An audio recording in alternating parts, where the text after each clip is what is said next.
भारतीय कानून के तहत यदि कोई पति अपने पत्नी से तलाक चाहता है और पत्नी अडल्ट्री में है तो मेंटेनेंस से जुड़ा निर्णय कुछ स्थितियों पर निर्भर करता है।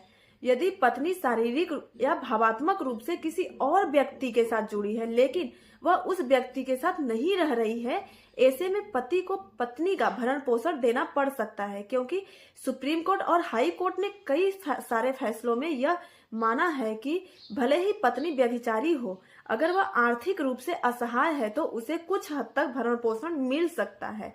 सेक्शन 125 सीआरपीसी के तहत पत्नी को भरण पोषण मिल सकता है जब तक वह शादीशुदा है और खुद की देखभाल करने में असमर्थ है।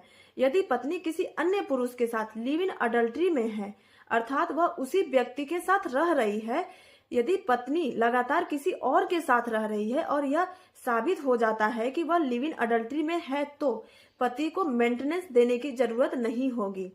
सेक्शन 125 सीआरपीसी के अनुसार यदि पत्नी व्यभिचार में है और पति इसे साबित कर देता है तो भरण पोषण का अधिकार समाप्त हो सकता है।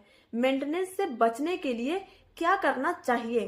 पति को यह साबित करना होगा कि पत्नी लिव इन अडल्ट्री में है। यदि पत्नी कभी कभार किसी अन्य व्यक्ति के साथ संबंध बना रही है लेकिन उसके साथ नहीं रह रही है तो मेंटेनेंस मिल सकता है। यदि पत्नी आर्थिक रूप से स्वतंत्र है तो भी मेंटेनेंस देना नहीं पड़ेगा। अगर पत्नी सिर्फ किसी और से शारीरिक या भावात्मक रूप से जुड़ी है लेकिन अलग से रह रही है तो उसे मेंटेनेंस मिल सकता है, लेकिन अगर वह किसी और के साथ लंबे समय से रह रही है लिव इन अडल्ट्री में तो पति को मेंटेनेंस देने से बच सकता है।